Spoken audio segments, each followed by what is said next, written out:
Hello and welcome to this second episode of The Big Picture. Big picture, big conversations, and big guests.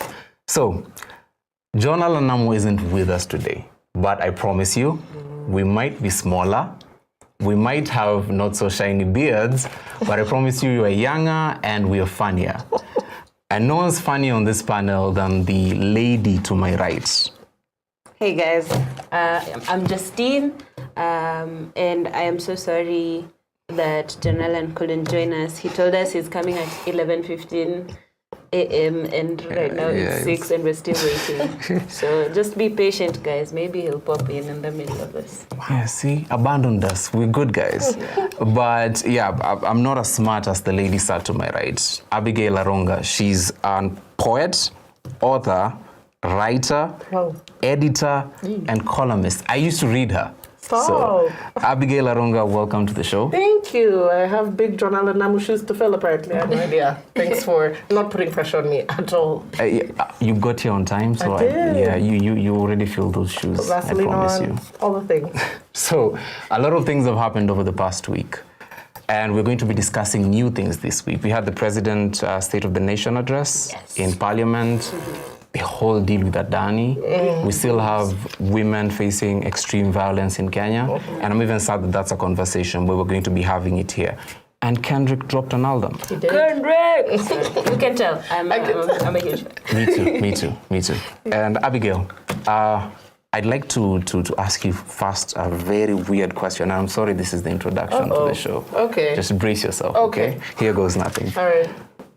If you were supposed to be executed for a crime you did, hypothetically. Okay. We're not saying anything. Okay. And Looks through the folder. Okay. just make sure you don't have any skeletons before I ask this question. So you asked, what meal would you have last? Just a meal of your wish, okay? Oh, that's easy. So, nyoyo, which is, githeri, right? But Drier. the lower, drier, but then I like it, nyoyo mochel. So like they fry it in like butter and then they add groundnuts, a little paprika, a little salsa. I grew up on that. Wait. That was a snack. Wait, your last meal is going to be githeri? No, nyoyo mochel, please. Okay. Okay. Does it have paprika? How I make it. Okay, I would have it the way I make it. Because I like how I make it. I make it well. So, that would be my last meal. Easy. Drink tea the way I make it with cardamom and cinnamon and nutmeg and rosemary. Yeah. That's interesting. That is very interesting. It's very straightforward. I'm not going to be executed soon. So, knock on wood. At least you didn't do anything I for haven't done now. anything yet. Give me some time. Justine? What would your last meal be? I'm going to go last. Man, the moment I came across this whole question, I thought my mom's food, not hagideri, Jesus, but she makes a mean githeri. Come to the Not come to the that, githeri side. nyoyo never. No, I hated that actually. But pilau, she makes a very mean pilau. She can throw it down. So Shout out to Tom's mom. That's crazy. yeah, I know. Shout out That's to my very mom. sweet. It's like, so I can't top How up do you come after that? I cannot top up your mom's food. That's not even fair. I won't be hurt. I On promise. like so many levels that I cannot say right now. But I would just go with like viazi karai because it has so many ingredients that person is just going to have to like go on an adventure to feed me, and I think that will probably give me time to think about my life. That's what my last meal is going to be. Potatoes are life. Yes. Yep, and which this is a whole conversation and death. Not so nice though. Not so nice. But I don't know if you guys noticed this. If you've been to Mombasa, bajia,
If you choose to be a really hardworking stay-at-home mom and your man gives you an allowance to do so, which he should because it's a job, as long as it's a choice, then I stand by your feminism. Yeah. So any feminism that has a choice is my version of feminism. I hope I've represented the feminists because it's also hard out here in these streets. You say one wrong thing anyway. No, but you're actually right because if feminism was only hinged on the fact of women or men to controlling what you get to have as your life, that's not feminism anymore. Yeah. So I agree with you. Okay. Yeah. One vote, one upvote. Yeah. And I also want to add feminism only came about because women are trying to have equity. A lot of people say equality. I like to say equity now because we just want the same chances, right? We just want the same chances to live, which is what we're talking about. We just want the same chances to earn. We just want the same chances to be free. It's just... We just want equity in the space of what we call the world. Yeah. Yeah. And the question of choice could stretch into abortion rights and a bunch of other things, right? Absolutely. But then why do you think feminists or the word feminism is kind of a slur these days?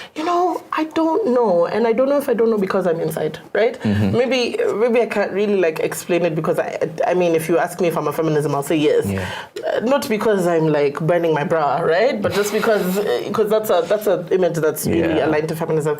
But just because I believe that not even just women, all humans should have choices and all women should have freedoms, right? Mm-hmm. I think it's become a slur the same way anything that kind of indicates female empowerment becomes a slur.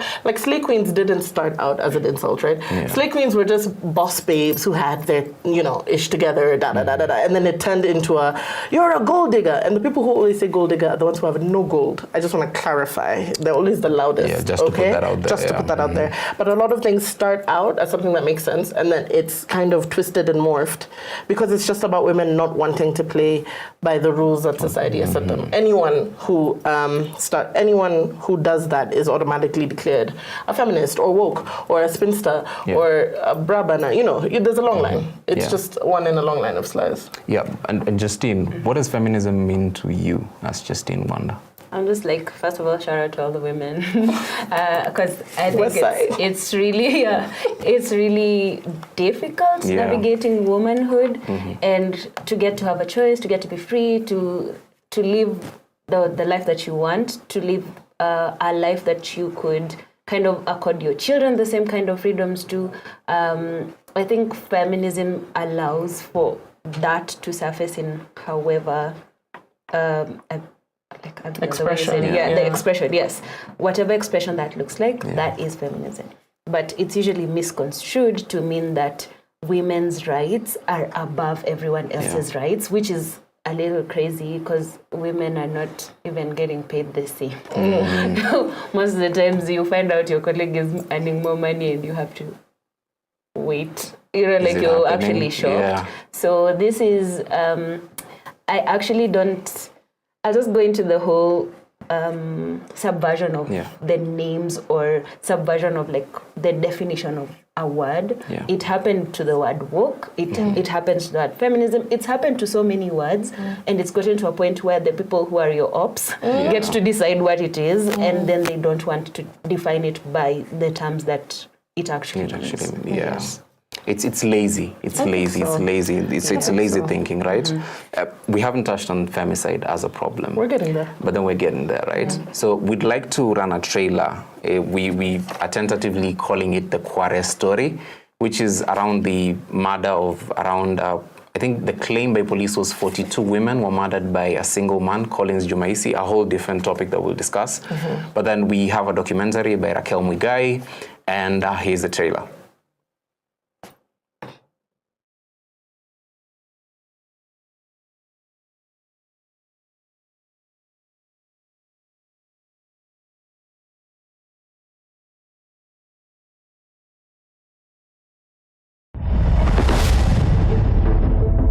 Within the larger Eastlands area of Nairobi, near the Mukuru Konjenga informal settlement, is a former quarry that gives this area its name, Kware, where everything discarded comes to rest.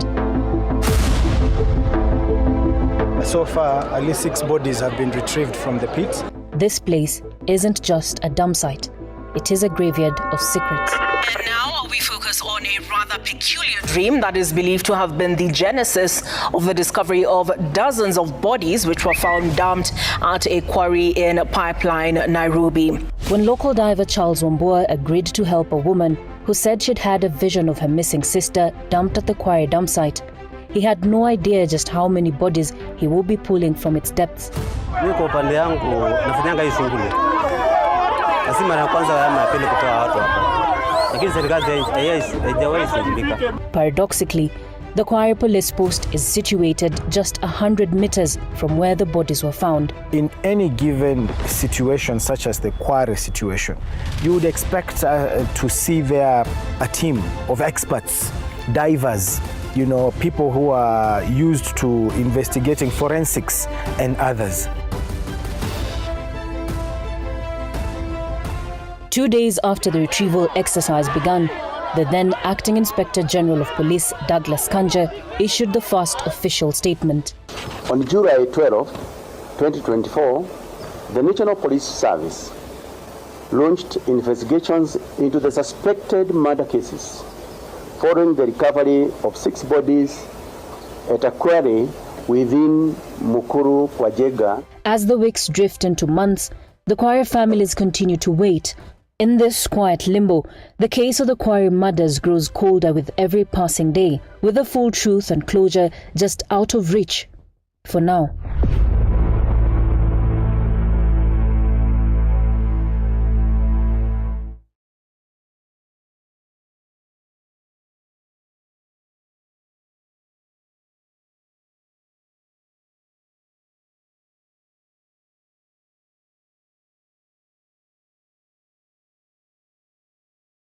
Addressed the nation at Parliament a week ago, barely 4 days ago to 5 days, and he mentioned femicide in his speech. But then the jury is out there whether the president himself understands the meaning of femicide and how to counter it. So I'll find the closest thing that I can find to experts on this subject, which are the ladies sat to my right and left. Do you think the president is doing enough to counter femicide? Because he said 100 million for a bunch of things which, from my opinion, are questionable. But then, what do you think? Is there enough by government, and that runs from the judicial system down to the president, whether enough is being done? Already there's like a flaw in the premise. Like you've said, the president said that he's giving money. I don't know which Kenya you're in, but when the president says he's giving money for something, until he actually gives the money, you can't trust that. You can't trust that, number one. But even with previous presidents, none of them have really done enough for, in terms of GBV, in terms of financially, in terms of jurisprudence, all of that stuff. Like the fact that we're still like celebrating Njoki Ndung'u, who did the Sexual Offences Act, and which is what caused a lot of people to be convicted. She put so much work into that. But it almost feels like that's the extent of what we've done historically for GBV, right? There's so few, I don't even know where to start. Like systemically, femicide is supported, right? It's almost like rape culture, right? Because when you go to the cop station to say, and a lot of femicide is, my thoughts all over. A lot of femicide is done by your partner, right? Or someone you know, or someone related to you. And when you go to the cop station and you say that, they'll say, oh, it's a domestic, we'll stay out of it. So I was talking to someone who works with the prison service, and he said there are 65,000 incarcerated people in Kenya. Of these 65,000 people, 59,500 are men. Of the 59,500 that are men, 80% of those are for sexual assault, femicide, GBV, things like that. And so it's so clearly a prevalent problem because obviously not everyone who has committed a crime is even in the prison system. But the fact that this percentage is so large and we're still having things like there's only one doctor who can confirm that you're assaulted. The cops will tell you if it's domestic, it doesn't matter. We're still reporting as journalists, right, about how it's a love spat gone wrong. No, guy, it's a murder. Crime of passion. It's not a crime of passion. It's not a relationship gone sour. It's not teenage pregnancies in Machakos increased during the pandemic. It's assaulters who are raping these children and resulting in the teenage pregnancies. So that's why I say I feel like it's a systemic problem, and the reason why we're marching so much also is because not enough is being done. Not enough has been done. We're not seeing anything being done now, and it's so irritating is the understatement of the year, but deeply, intensely unsettling that we're still having to march for this shit. Yeah. Do you know what I mean? Like, why are we still here? Like, why do I have to tell you, oh, she could be your sister, your mother? No, right? Like, it should be, she's a person who's being killed. Yeah.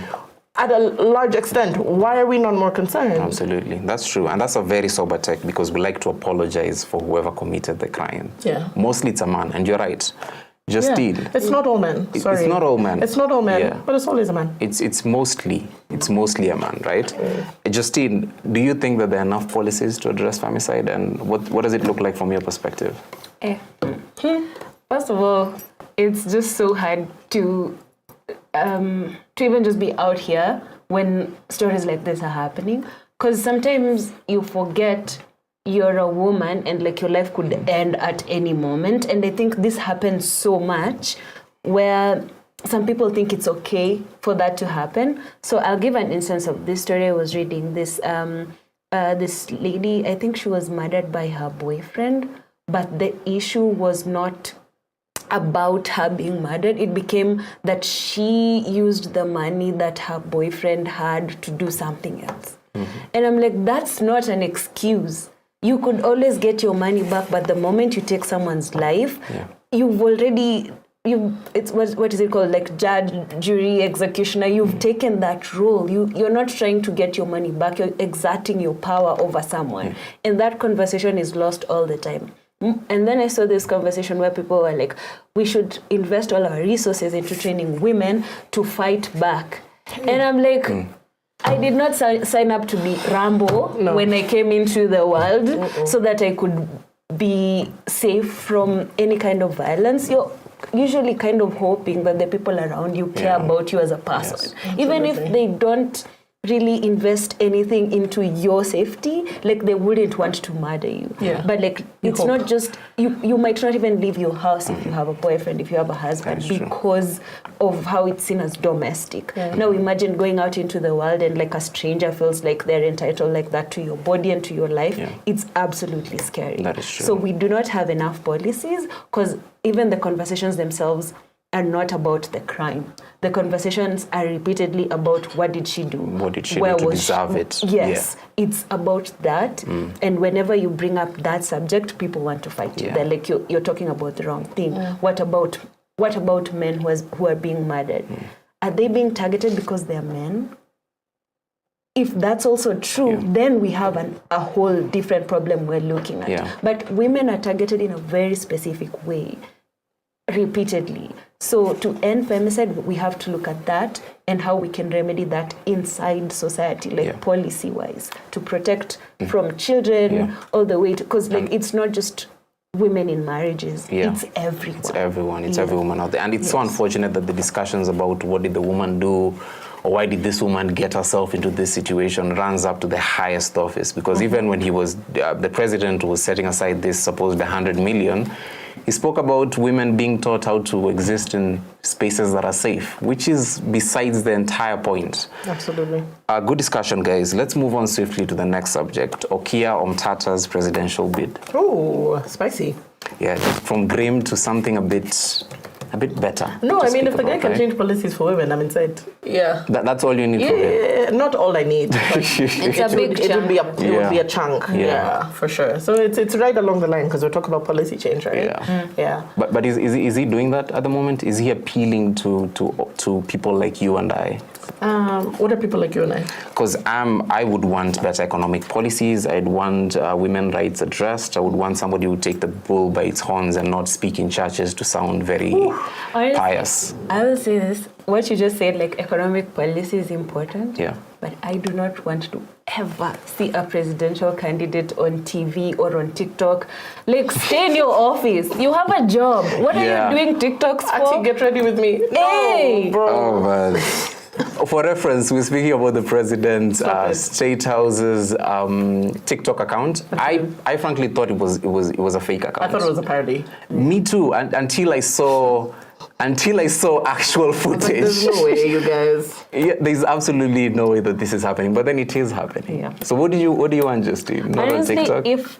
First of all, if Omtata wants the presidency, he has to like really give us something beyond a little bit beyond like I'll follow the constitution, because that's a very, very strong part of it, but also how can we have safeguards for the economy? How can we make sure that this exporting labor nonsense has to end? Yes. Honestly, I'm ready to go to war for that. Whoever you are, I will find you. No, I actually don't have the resources. We believe in it. But yeah, I'm like, we need people who, at least at the presidential level, trust that Kenyans are skilled enough to work in this country. Yes. If we can't find that somehow, even if we stop corruption and there's no jobs, What's the point? yeah.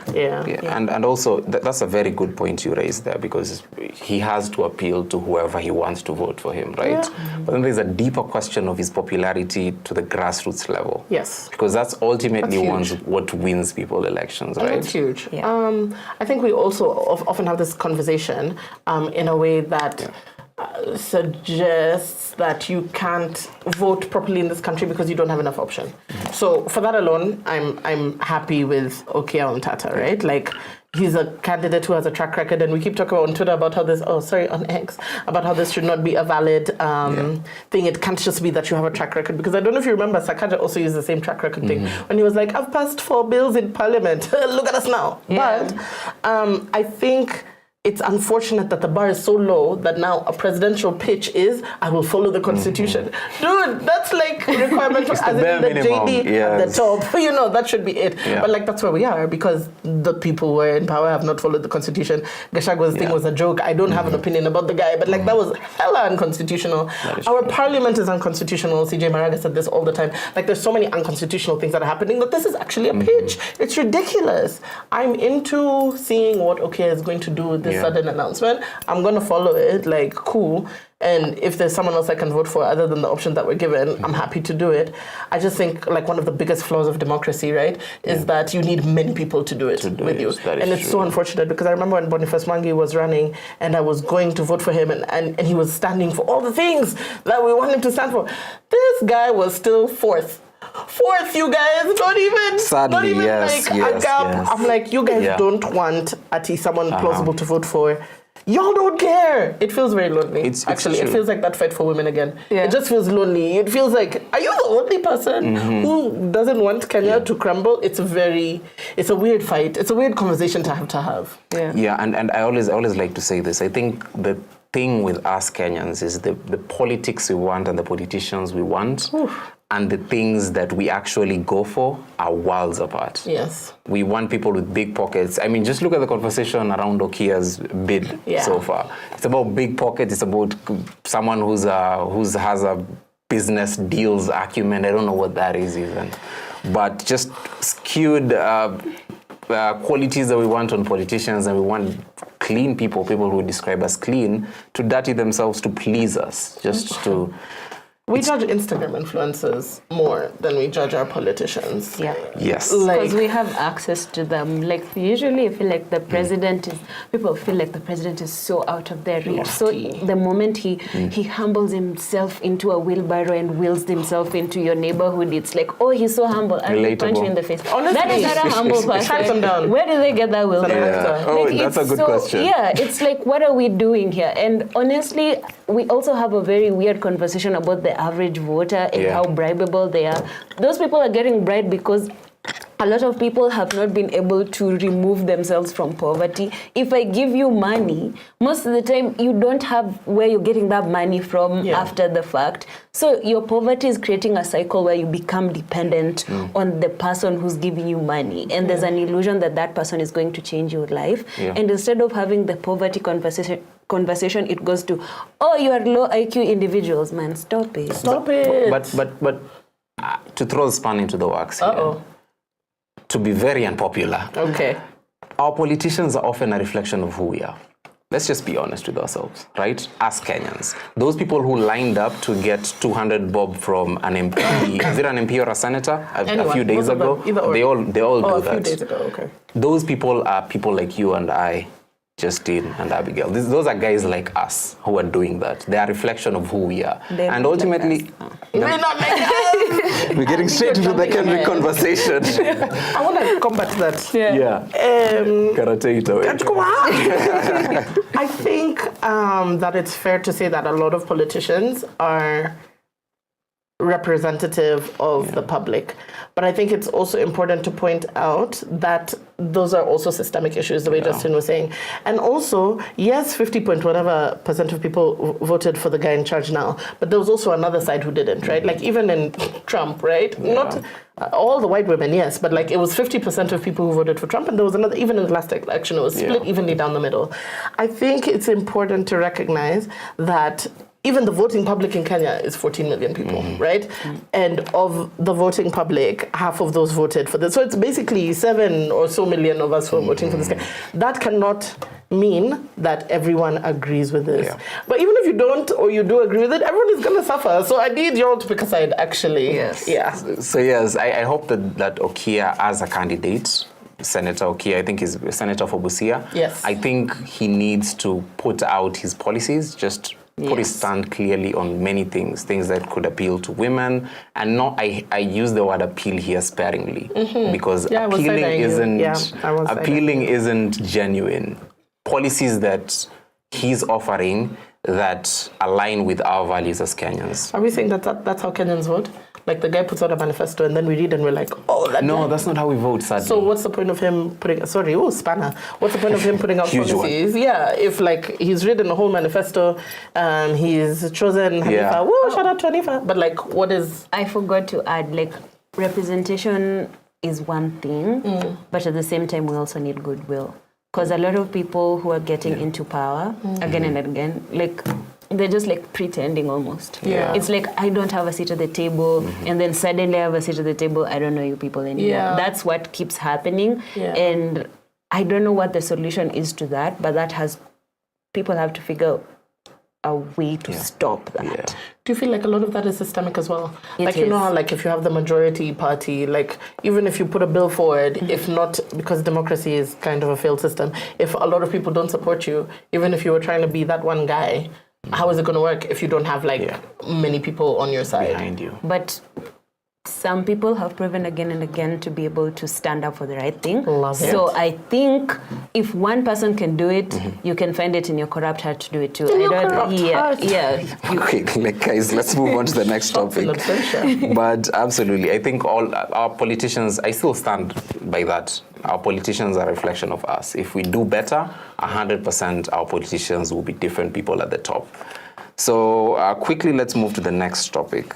And Abigail, I know this is something that is so close to your heart. Oh, which one is this? Formula One. Verstappen. Verstappen just got his fourth. Is it consecutive championship? I mean, it depends on how you count it. Okay, look, so I'm a recovering Formula One watcher. Yeah. Okay, I have very strong feelings about Formula One. Hey, let me just try to control myself. Yes, Verstappen just won his fourth championship, and he is one of the greatest drivers currently on the grid. That took a lot of strength from him. I'm trying to be sure. So proud of you. Abigail for getting through that sentence. I'm trying to do better so that our politicians do better. That being said, Hamilton was robbed, and I know everyone says that Hamilton also robbed people. Everyone robbed people. Actually, everyone at the top on the grid. You can't become a driver at the top of your game if you're not an asshole. And I get it. But as the only black man, I'm rooting for everyone black. Guys, I can't stand that dude. But as my friend Ruki Ole says on Instagram, all of the people on that grid are terrible people. They're terrible people. The people who you're voting for, they don't care about you. Billionaires don't care. Keep your emotions to yourself. So look at you saying. But Hamilton is probably loved because of how he looks. What are you talking More about? than how he drives. It's true. Pretty privilege goes a really long way. I get pretty privilege, but he's actually also one of the greatest drivers on the grid. We're not going to discount that. It just really helps. As long as you're not discounting. It just really helps that he He does look He's like that. an exceptional sportsman. Absolutely, and I He's in agree. the pantheon of greats of sportsmen of all time. And when I say sportsmen, obviously I mean sports people. Like Hamilton, Hamilton is good to beating war for his that own man. record. Do you understand? Yeah. Like he just broke the record for the most podiums. The last person who held Yeah. the record was him. Was him. The person who might actually catch up to Hamilton might be Max. Max. But currently, as we stand, Yes. Hamilton, even with his robbed 8th Yeah. title, because he should have had that 8th title, we'll just have to wait for him to join Ferrari. And now I'm going to be in Ferrari because me, I go where Hamilton goes. Not because of his face, it assists, but There you because go. he's That's actually pretty privileged, right? You just but proved her That point. is genuine. That is genuine. No, his yeah. face is nice, whatever, cool story. But that man is an exceptional Okay. driver. bro. Well, okay. Vegan, you know, he has a dog. What a reason to support him. He doesn't That drink. is so random. I didn't even Vegan. know the other things about He's him. the Met Gala co-chair. Like he's just I didn't just even like know a any of those multifaceted, things. diverse Renaissance man. Yeah, but he's moving to Ferrari next Yes, season. and now we're Tifosi. Yes, okay, yeah, we'll wear red. I've been hating on Ferrari all my life, and now I have to like swallow wear that my hat. pride. Yeah, I just stop like, I mean, I'll do it. But what the rest on hell? your This tweets is how now. people like feel when they're following Guardiola from team to team. They're just like, okay, that's how I feel. That's how I feel about Hamilton. I'll do it. You'll That's do my it. man. I'm gonna stand by him. Yeah, Whatever it takes, whatever it takes. Justine, who are you with next season? please, Whoever's winning.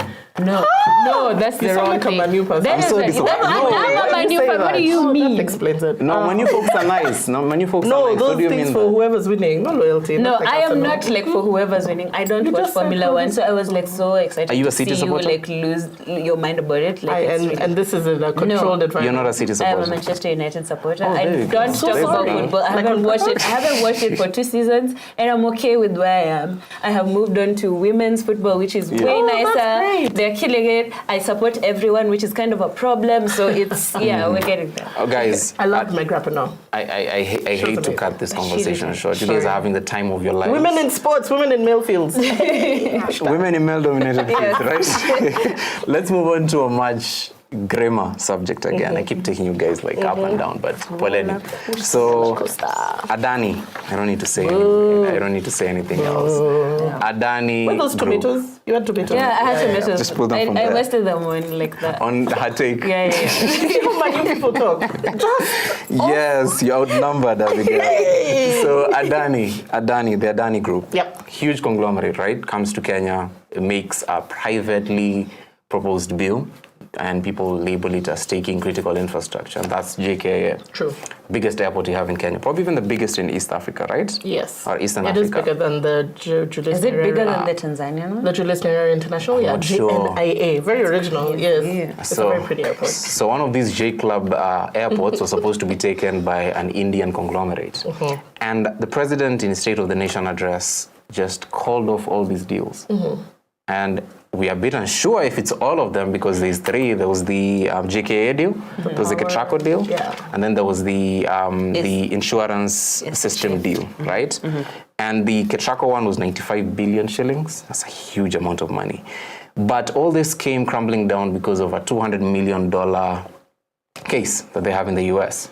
The Department of Justice just put out this entire statement that blamed Gautam Adani, who's the head of the Adani family, of massive bribery. And check this, we have this energy project that they're supposed to run, Ketraco, right? And then they're on the spot again for solar panel project bribery scandal in India. I didn't see it coming. Oh no, our government is working with a corrupt organization. So How could right? they believe it? This is so weird. It has never happened before. I'm stunned. Shooketh. Anyway, so a bunch of other allegations in Australia, allegations in Bangladesh, I think Pakistan as well, but then proven allegation in India over overpriced coal. So they inflate the price of coal from, I think, 30 by around, is it 100? No, probably 200%. That's terrible. Over a period of a few years. The story is out, OCCRP put it out, you can go out there and read it. But then, what do you guys take? What's your take on all this? You know what that really felt to me when he was calling off the deal? It felt so familiar. And I was like, what is this shift? What has this changed? We've been crying about this Adani bill, this Adani thing for so long. We marched to Parliament. Kasma leaped over into someone else's interview. Just like we were doing the things, right? People were striking. And then all of a sudden, the next day, Ati suddenly, it's off. Yeah. Did that sound familiar to you? Because for me, it sounded like, you guys are treasonous criminals. Yes. And then a call was made from some house somewhere. And then it's like, oh no, now we are playing ball. That's what it sounded like to me. That was like a very, like something happened. It was too fast, right? You can't play with those people anymore. Like that. I think for me, the Adani thing was a little too on the nose, where he was like, oh my God, the West are like gonna come for me. That was what it felt like. It wasn't even about us, because like all of us have been yelling, please don't do corruption from like day one. And he was just like, I'm gonna do what I want. And then suddenly when like the US were like, we have a gun on your head, it's like, okay. No, we are sorry. Oh no, we can't. We cannot. Now. Yes, suddenly corruption is so clear. It's so strange because we keep going in this circle. Not just for the finance bill and everything, even like for police brutality. Like that's why. Allow me to say what I think the State of the Nation address was in summary. I even wrote it down. I was like, the State of the Nation address should have just been like, oh, we're really good at being thieves. We are trying to do like PPPs without your consent. What is healthcare? Gaslighting, we have that in the bag. Abductions, who? Fake fertilizer.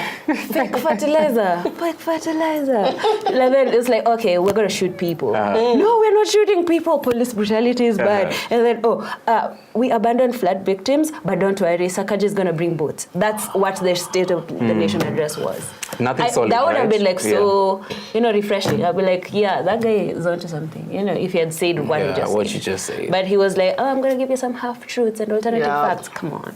My everyday protest is to not listen to the president's voice. Absolutely. Nice. Like I don't listen to the state of, like I read the transcript. You don't listen to him? I don't, like if he was in a lineup and they said identify the person by the voice, I could probably hazard again. I'm sorry to this man. It grates like my heart. Let me tell you, I haven't prayed as much in my life as not even KCSE. This year for like someone to like go, I can't listen to him. I can't do it. And we're not calling a hate on him, just to be clear, right? Who is calling a hate? I don't have power in this country. You haven't had Sijui women are being killed. Like, bro, how am I even going to get? You're fine. You're fine. We're good. We're just saying that that speech didn't address the things that Justine and Abigail and myself think that are crucial to the nation, right?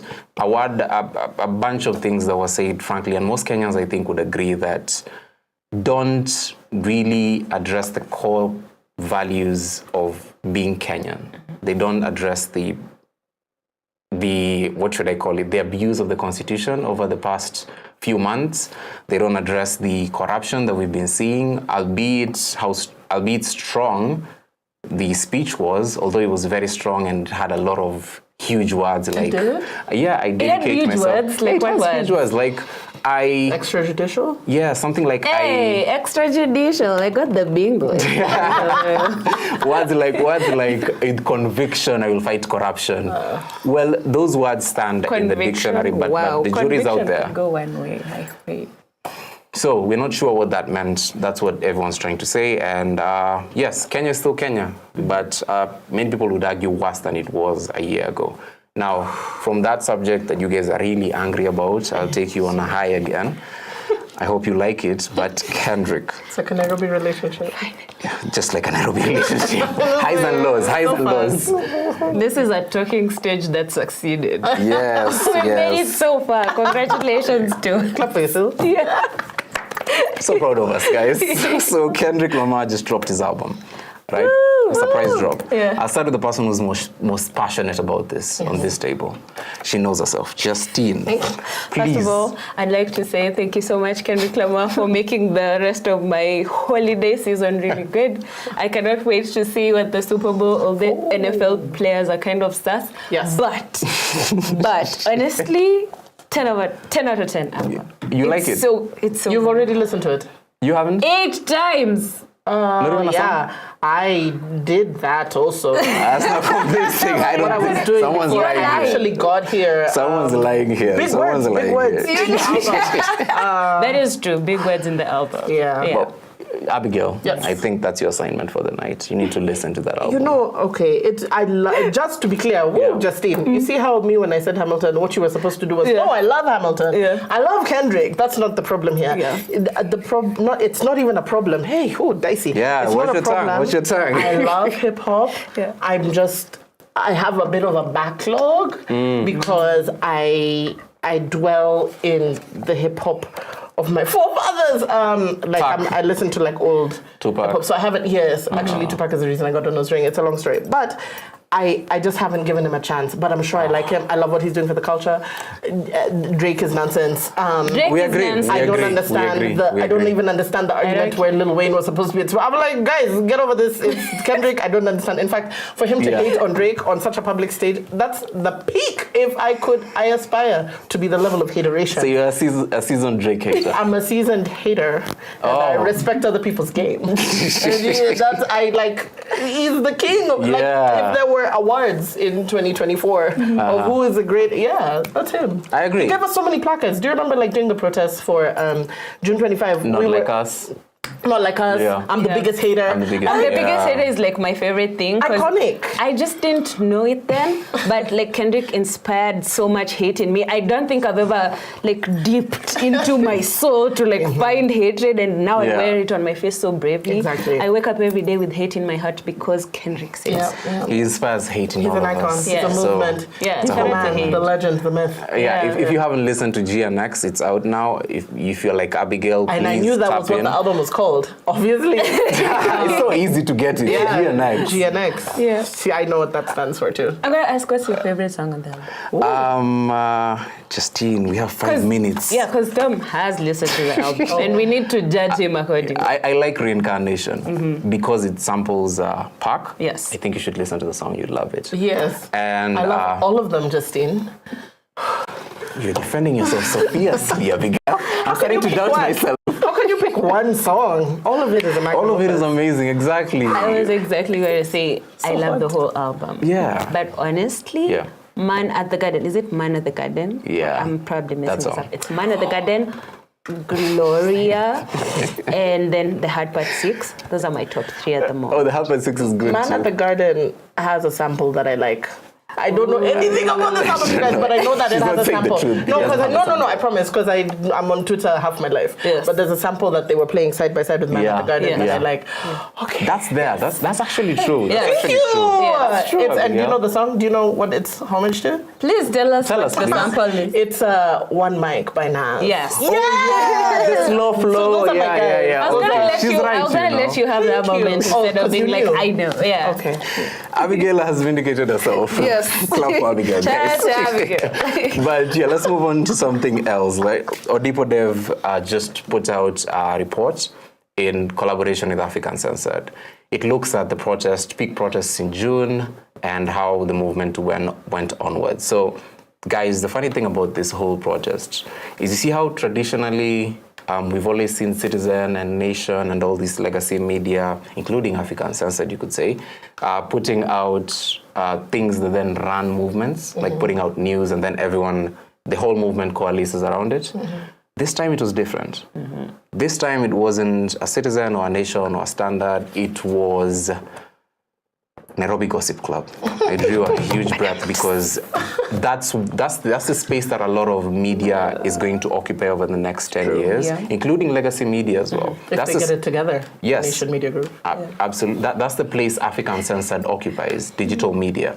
So Nairobi Gossip Club, if we can pull up the graph for that, what happened during the protest is the curve was like this for Nairobi Gossip Club, and it was like this for legacy media. Yeah, I saw that graphic. I don't know if you understand the reference. I hope I'm doing it right. Like this. Yes, like that, exactly like she did it, more animated, exactly like that. So the curve went upwards in terms of viewership across all social media platforms. That's Instagram and mostly Facebook, because that's where most Kenyans are. So millions of people were getting the information from Nairobi Gossip Club and going to the streets, as opposed to legacy media. And that, I think, calls for a bigger question. Is legacy media going to survive this? Oh, there you go. Pick me. Please. So legacy media, not that it's a dying horse, right? But it's just that like it's what happens to all media. Like if you don't get with the program, if you don't give the people who are your audience what they want, of course you're gonna die, right? There's been such a reluctance to go digital. There's been such a reluctance to do all those things.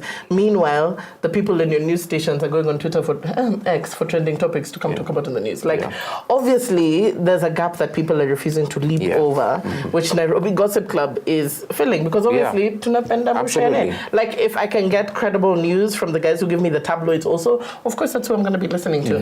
If legacy media doesn't get it together, as someone who has worked for legacy media, I don't know. I don't know. I don't feel like there's. I don't feel.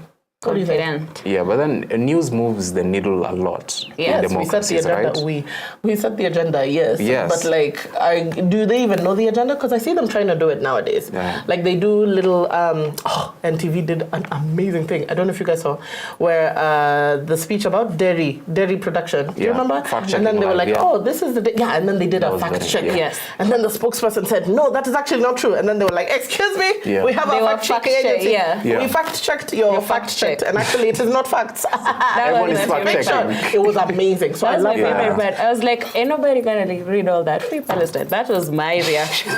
and then it became okay. I actually do need to. Then It's gonna happen. So I love when they're trying to do that, but it also feels like they're really trying to stay relevant. And then next week when something happens, they're gonna flip again on the set of whoever's paying the advertising. You know what I mean? So if legacy media doesn't go back to in journalism school where I graduated with honors, we were taught that just so you know, media ethics, right, has to be separate and unbought, which is why it's important to have a fourth estate. That's why it's important to have a free media. If the people who are consuming the media don't trust you, what do you think is going to happen? Nairobi Gossip Club. Yes. So someone's ultimately going to fill the space that you left behind. Absolutely. And so obviously there are going to be issues with how factual the information is put out there by these alternative media sources. But then it's a huge question and a huge indictment of legacy media, I think. So aside from these news sources, the news websites as you'd call them, influencers were also a huge part of the movement. The curve also, if they can put that up again, guys, you'll notice that influencers like Murugi, her curve was upwards, and legacy media's curves were plateauing. They were not going upwards. They were on a downward trajectory, if anything, immediately after the protest. So that also brings to question the role of legacy media in the face of influencer journalism and influencer phenomenon in general, which is, if I'm honest, here to stay, right? And Justine just feels deeply about it. Tackle the topic. Please tackle it. Briefly, Justine. I am very concerned that we're getting our news from influencers. Because between the news, I also have to buy corsets.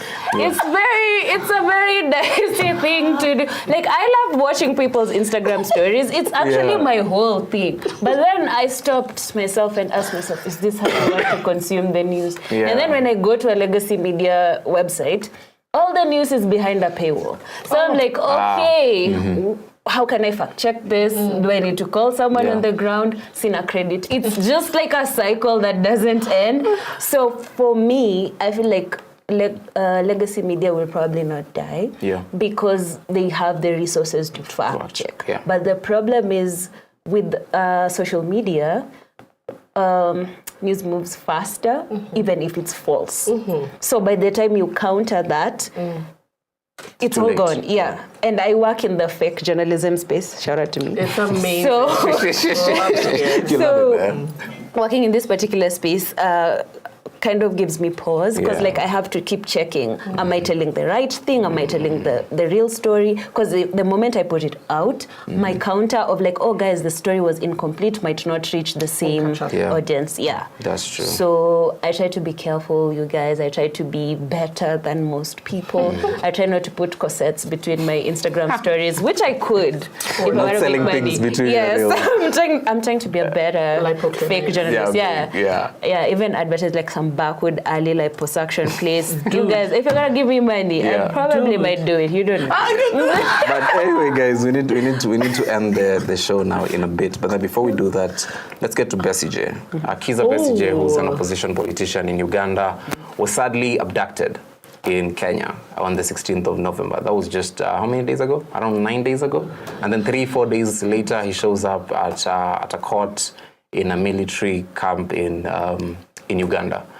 And then people start asking how operatives from Uganda are allowed to work in Kenya clandestinely and take out this, just not a big word, Justine, clandestinely to kidnap this huge figure that, if I'm honest, was at some point going to be Uganda's president. And many people say he won the election. So briefly, guys, in like 30 seconds, I know we feel deeply about the subject, but 30 seconds each, guys, what do you think this means for Kenya? Oh, we're an East African community for real. Like, we took Nyerere's words, ran with it the wrong way, and I think that's what we're doing. Like, we're doing Ujami in such a different way. He would be so proud but so concerned. So shout out to us. Yeah. Shout out to the Kenya. abductions, yeah. How do you follow that? Abductions are wrong. No to corruption. I really like Besigye. I'm annoyed that this keeps happening. It's very hard to be an opposition politician. Here you do a handshake, you still make money, and it's fine. But in Uganda, like, it's actual threat of death. Like, it's so hectic, so serious. Even when they were doing the protests that were not copying us, but at the same time as us, this got shut down at 3 people. That's true. Yeah. I just like, mad props to that man. Yeah. I don't even know. It's above me now. Honestly, like authoritarianism, draconian institution, it's above me now. I don't know what to do. I don't know. Yeah. And also, authoritarians are kind of lazy. Like, don't you have like new tactics to convince us that does not involve taking people away? Yeah. But then if we know the tactics, why aren't we doing better to like?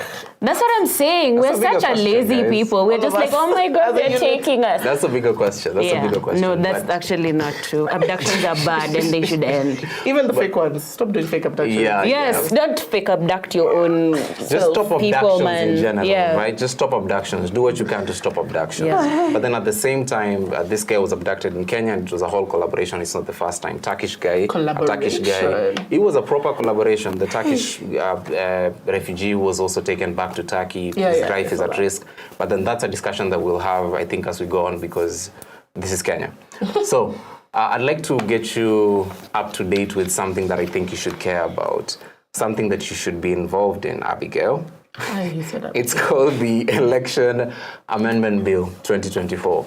And in this bill, there's a bunch of things that are being suggested, just so I can quickly check my notes. Is that I know the you one guys. for streaming? Yes, I know you guys didn't expect this. You didn't expect this, Abigail. But failure to transmit electronically results shall not be invalidated, which means I believe that results can be secretly taken to wherever tallying center it is, and the results will be announced, and Kenyans wouldn't be able to follow up with it. That's some bullshit. Second part, live stream. Now, you're used to seeing the results trickling in at Bomas, right? If this bill passes, you will not be able to see that. Will we still be able to see the choir though? Yeah, they'll serenade you to your. How long is Play their KE music. I'm so serious. Play KE music. Play KE music. But yes. Does that start? Yeah. But they just had, the Senate just had, it's in front of the Senate, and they had the second reading, I believe it was today, on this exact subject. I think you should acquaint yourself with this bill. I, for one, will acquaint myself better with this bill. And when it comes out to the public at any point, if you can at this point raise your voice, either in support of the bill or against the bill, there isn't a better time to do it before now. Tom, can I just add? Remember, you guys, polling station could be cars now, so you have to be ready for a car chase. We're probably gonna have to drive Grand some thefts. really, So Grand GTA people, get ready. Tap in. Shout out to Formula One watchers. You're already there. Let's do this. Simulation, baby. Yes. Guys, we're already out of time here, but Justine has no, it's fine, Abigail. Justine has a few things to say, right? Justine, please get it off your chest. I did have a few things to say, but I would just kind of say, shout out to the State of the Nation address again. Sometimes you watch anything in this country and you're like, is that satire? But this guy nailed it. He did my job for me. It's like, if I just gone on my channel and done the same thing, people would be like, wow, what country is that? And I'm like, exactly. So I worry that we are blurring the line between what's factual and what's not. And we're increasingly becoming a nation of, what is that? Is that true? And it's happening on our WhatsApp forwards. So be careful. Be careful what your family is sending you. You never know what the truth is. Don't trust your mom. Don't trust your aunt. Yeah, and I feel like we're becoming such liars. You know, like we're committing to the lies now. We're going to the highest of offices, and we're just like crashing it. And I would like to tell the truth to come back to fold. You know, you've been so far away from us for so long. Please We've rejoin forgotten the what chat. you look like. If you can, please like call us. You know, don't be on a losing streak like Man City with their 3-0 in the EPL. Like, just be better. You know. And lastly, I don't know. This is a little emotional. I don't know if CBC is working. They should start like a fact-checking program subject, so the kids will be all right. Otherwise, they're going to grow up with decent misinformation of what country they're supposed to have, and that will break my heart. You know, it'll be like the Man City loss again. You know, not a Haaland, but a Haar crash, and we are avoiding it. Oh, that's nice. That's smart, Justin. That's a bar. That's a bar. Put that and hang it in the loop. So we have a few comments, guys. From Vuva, she says we need a change of balance of power. We give so much to the politicians. We must have working institutions like health and education, which, if you ask me, is the bare minimum. And Hamilton, P10 to P2, ignored. Afterglow says that. What do you have to say, Abigail? Listen! Did you see that rhyme? A man among men. Oh, man. Whatever Abigail said. And Ed Show 2019 says, what should a man do when a woman threatens his life? We should accept it as long as it is a woman. I don't think that's what you're trying to express the whole time we've been here, Ed. But in general, femicide is a big problem in Kenya. It'll only do us worse if we ignore it as a problem, and we keep blaming women for getting killed, which is absurd if you think about it. CMO says tuned in. Thank you for tuning in. And also, finally, Paul Mungai says sound has gone sideways. Really sorry, Paul. Our apologies. We'll sort that out in the next episode. Thanks for sticking around. I hope you did. Justine and Abigail. Now, I don't want to say too much. I'll let you guys finish this episode. What do you have to say, Abigail? I should always finish last. So I think just on that comment, I think, you know, people murder people a lot and they shouldn't. And I think that's what we were saying. Like, how about, like, attend a class for anger management instead of killing the person next to you, whether it's a woman or a man. The only reason we're focusing on the women part is because the women are being killed more. And what I'm saying is that does not excuse the women who have murdered, but we're not doing this. Engaging in the whataboutism also kind of distracts from the work of what this is, which is a lot like the election amendment bill, right? Like, they give you so many things to participate in, as in we haven't even finished the Huduma number fight, but like there's so many things to distract you from the main issue, like how many bills do we have to participate in? What was she wearing? The point is, how about a government that works? That's a basic thing that we ask for. How about don't kill people? Basic rule, all the religions agree with it. Like, can we do that? Yeah. That is my my final. Is that like my closing? Those are my closing remarks. Your final thing. After this, we're going out. Is this where like I greet my country people? Like, what do I? Yeah, you can do it. Hi to the commune. Thank you for watching, and please follow me on all platforms. I too have an Africa Uncensored podcast. It's called the Wadi podcast. It's very cool. Wadi like people because I'm cool, but also Wadi like we are going. It's very how humble. It's layered. I'm so humble. So yeah. Okay. Listen to it. Guys, listen to the podcast, and Abigail would love to have you here again. Justine. Yes. John Allen down. Justine just joined the club. Welcome. Justine? I would just like to say to all the people who are aggressive and mad and furious, please go listen to Kendrick's album. He'll take out your ops for you, so you don't have to do it. You'll feel refreshed with hate, but like controlled hate. So I think that will solve a lot of our problems if more people listen to Kendrick. And also, just be kind to one another, love one another. Kumbaya, my lord, kumbaya. I don't know what to say, but I'll see you guys next week.